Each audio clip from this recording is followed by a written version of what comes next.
Alright guys, today we're going to do a winter landscape.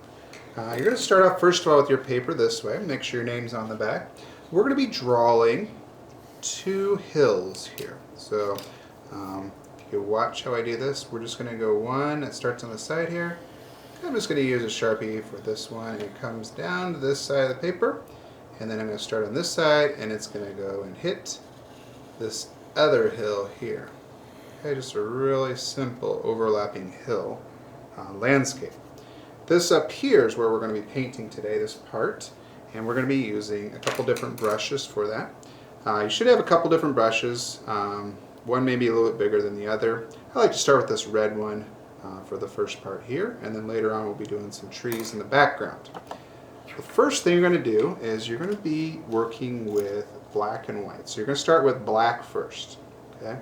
And we're just going to use a little bit of black here in the beginning, and after that we won't use any black. So I'm going to come over here and I'm going to paint this little area right here black. So I'm going to go a little bit off the edge. Don't be afraid to get it on that messy mat. I'm going to go like this, and I'm just trying to be careful here. And I'm going to paint black. Notice how I had to get a little bit more. And I'm going to go right to here. If you want to, you can go back over that, kind of smooth it out maybe a little bit. And kind of a thick one time through there. Now after that, it's okay, we don't need to clean the brush. We're actually going to use white now for the rest of it. Don't go back into black, we're just going to try to make it kind of lighten up now. So I just dipped my brush in there carefully. You will get a little other black in there, but hopefully you don't mix it all up. We just kind of want to dip it in and then get it out of there. If you start mixing it up, it'll just all turn gray. So what we're going to do next is we're going to paint right in close to it, and it's going to turn into gray now. And what this is called is a value change. Okay? And it's going to make your sky look really cool because it's going to go from dark to light. And I'm just working back and forth, painting in this direction. This direction, back and forth. I'm not painting this way. I'm trying to keep all of my brush strokes the same.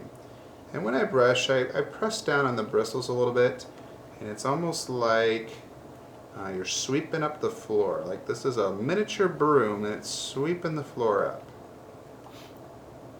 Put some more white on there. Notice how I am not going back into the black. I'm done with the black. I don't want any more black on there because I don't want a really dark sky. I want there to be a little lightness in there so you can see some of the trees that we're going to put in there. Okay, I'm just going back and forth.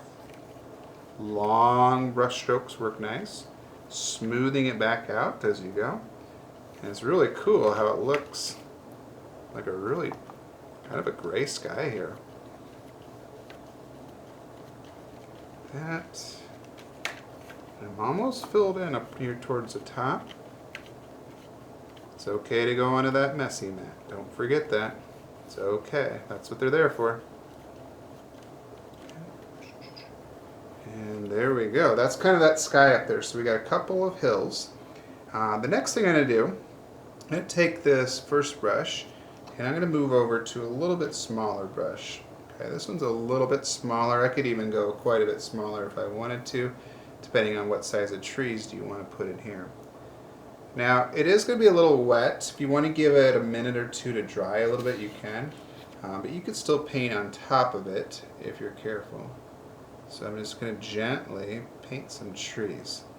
So I think I want to put in maybe 3 trees. So here's the bottom, so I'm going to do 3 lines. And then maybe one more. Yeah, maybe one right here too. Maybe this one's the tallest one. Okay. You got to go back and forth if you run out of paint. Okay, now I want to give it some more limbs, so I have to do some smaller ones off to the side. So we can come straight out here. Maybe we go like this. Maybe like this. Maybe this has a big one that goes like this. Almost looks like a cactus. Maybe one that goes like this. Okay. And then now I maybe even do smaller ones coming off of here. Gentle with your brushes. If you press down too hard, they get thick. So it might be a good idea to get that smaller brush on this part. And you can add as many limbs as you want. Just be careful, it still looks like a tree. Tiny ones at the end. Now these are winter trees, so they're not going to have the leaves on them, so you're just going to see the limbs on there. And there we go. 3 trees looks nice. Okay. After that, we could take our brush now, and on the back side, we're going to go take it back into the white. And this is where you could start adding a little bit of snow that's falling down. Now this is nice because it creates a nice round dot, and you don't have to get another tool out for this. You can just go like this and create some on the trees as you're working. Maybe you want some in the sky. Just kind of gently falling down. Take your time with that part and have some fun with making that part, because it can be kind of fun to add a nice little look to it with snowballs coming down, or not balls coming down, but snowflakes coming down. There you go.